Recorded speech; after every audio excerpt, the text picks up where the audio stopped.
Der kommer måske et par stykker lidt senere til de 3 pladser. Men... Hej og velkommen, og tak fordi at I vil lukke op og støtte det her arrangement, arrangeret af Steffen Kirkegaard og jeg, Christine Petersen.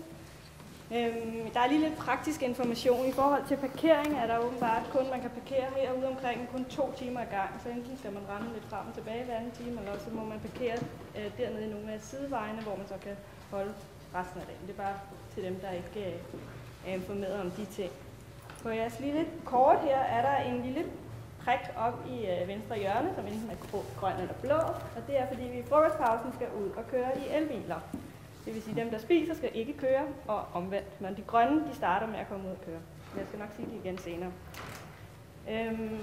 På jeres sæde er der sådan en plastiklomme, hvor I selvfølgelig har dagens program, og så skal I ud i nogle grupper her senere, noget workshop, hvor I allerede er delt op i grupper. Og første halvdelen af dagen foregår med, at vi har lavet nogle grupper, som I skal være i, og resten af halvdelen bliver, at I selv får lov til at komme ud i de grupper af 7 i hver gruppe.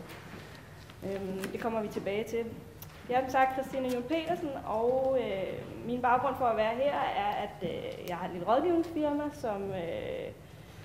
hvor jeg laver regnskab i forhold til nogle EU-projekter, hvis virksomheder har fået noget EU-støtte inden for primært forskning og udvikling, at så skal de afrapportere på en helt bestemt måde. Det gør, at jeg er ude hos virksomheder, som oplever en masse problemstillinger i forhold til start-up, eller hvordan man kommer nemmere ud. Men nu vil Steffen fortælle lidt mere om foreningen Nytte. Ja, hej. Jamen, lidt kort baggrund om mig. Jeg har interesseret mig for iværksætteri og innovativ iværksætteri siden 1995, da jeg tog min første uddannelse inden for noget, der hed IMA. Det ligger nede ved Nakskov, men tog langt væk fra Aarhus, simpelthen for at komme til at studere det her multimedia, som det hed dengang. Kan I huske det? Men altså, det drejede sig om det var nyt, og det var smart, og det var noget med internet og alle de her ting her, og lige pludselig så sprang den her bombe her, som gjorde, at alle skulle investere i det, og lige pludselig så havde alle investeret deres penge i det, der var meget luft i det, og lige pludselig så blev det til en dot-com-bombe i stedet for, og så blev det en af de her økonomiske kriser og boligbobler, som alle er kommet senere, og vi har set masser af bobler. Det som jeg interesserer mig for, det er at få det til at blive til noget vedvarende, til at blive til noget, som vi kan blive ved med at holde fast i. Og jeg tror på, at vi skal være sammen om den opgave her i Danmark. Men først og fremmest Nytte var en tanke, som opstod på baggrund af det her netværk, der hedder Facebook. Hvor det var sådan, at vi havde siddet og diskuteret lidt, Christine og jeg. Og det er det godt til. Ellers så havde vi jo ikke mødt hinanden. Man kan så sige, at jeg selv havde for nogle år tidligere opfundet noget lignende som Facebook. Det var igen lidt svært at drive det i gang i lille Danmark. Jeg tror godt, det kunne have ladet sig gøre, men der er sådan en masse tommelfingerregler, som selvfølgelig også passer her. Det var noget med de mennesker, jeg startede det op med. Vi passede måske ikke helt sammen. Teamet skulle måske have været sat sammen på en anden måde og sådan nogle ting. Det skulle vi måske have været lidt bedre til. Mange tanker senere tænker man selvfølgelig om nogle af de her tommelfingerregler, om man ikke lige skulle tage dem lidt mere i betragtning, når man gør de her ting. Og jeg tror også, det er nogle af de ting, vi kan tale om i dag, om det her med at prøve at få retænket innovationen og få retænket den her måde at lave vidensiværksætteri på. Som vi også talte med Katja om lige før, vi stod og snakkede om vidensiværksættere. De har nogle andre udfordringer måske, end dem, som starter en café, eller dem, som starter en frisør, eller dem, som starter et pizzeria, eller nogle af de her ting her. Det kan godt være lidt sværere at komme i gang som vidensiværksætter, også fordi måske, at det ikke er set så meget før. Og så er der måske en anden nervøsitet, når det er sådan, at man har studeret, og man har en måde at gribe tingene an på, som måske nogle gange bliver meget akademisk også, og måske ikke sådan så gunslinger-agtigt, at man lige tager telefonen og får ringet ud, for at lave et salg eller et eller andet, som så også er nødvendigt jo, for kaldt til møde, for at lave de her ting, som skal til for at køre en virksomhed. Jeg håber meget, at vi kommer til at tale om det her i grupperne herude. Nytte er en forening, som gerne skulle have nogle af jer til at sidde i vores advisory board. Vi har allerede nogle af jer til at sidde i vores advisory board. Det er vi rigtig glade for. Vi har en ambition om at få advisory boardet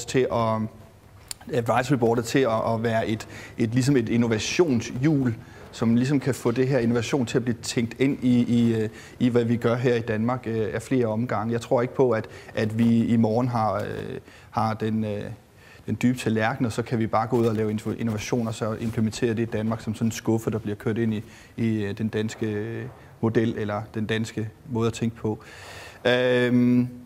Den danske måde at tænke på, ja. Christina og jeg talte faktisk lidt om det på vejen ned til mig i går, da vi skulle sidde og lave de sidste slides der. Det her med, at man er selvstændig, og man siger det til nogen, og lige pludselig så er man i en anden position i forhold til dem. Lige pludselig så oplever man, at de sådan er lidt imod en på en måde, hvor der er sådan, man tænker, okay, men jeg er jo bare selvstændig, fordi det har jeg lyst til.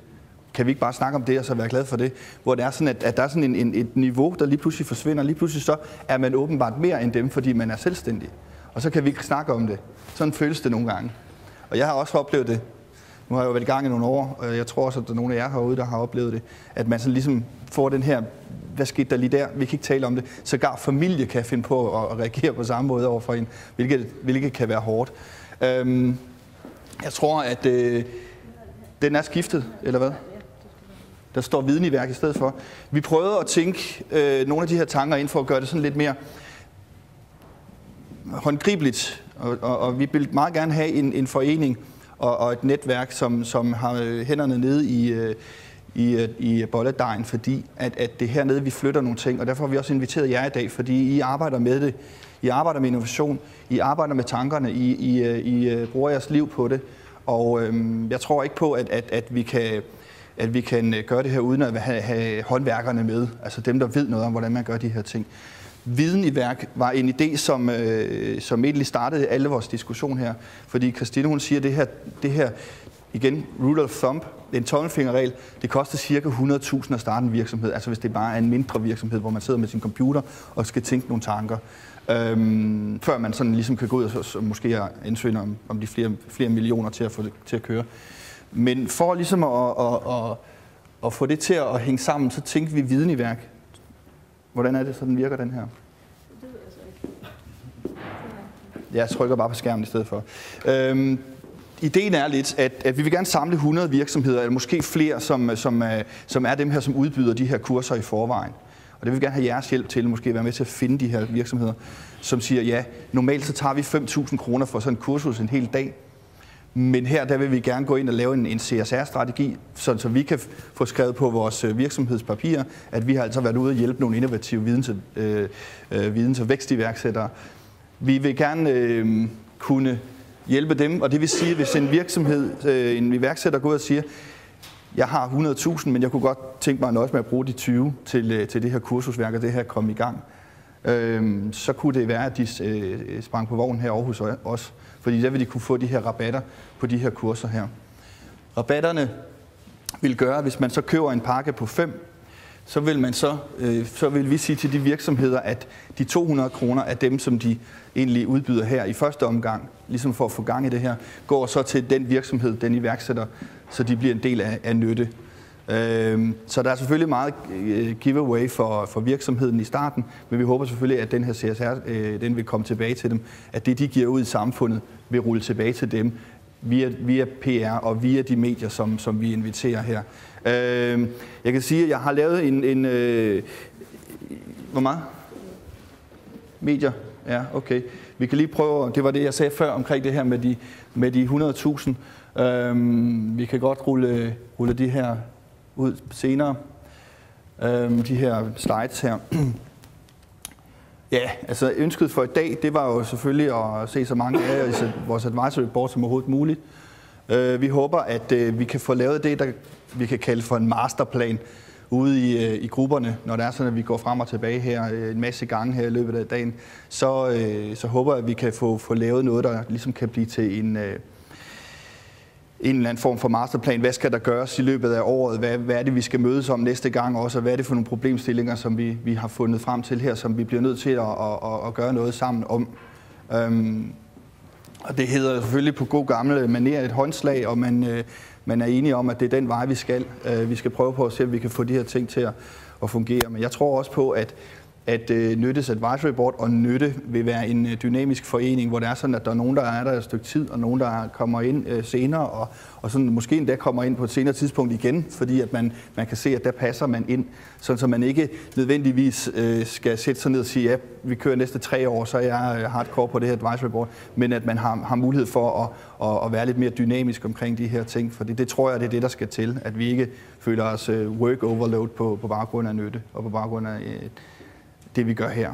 Så derfor håber vi selvfølgelig at se rigtig mange af jer i vores advisory board i de her ting her. Ja, så skal vi gå i gang med dagen?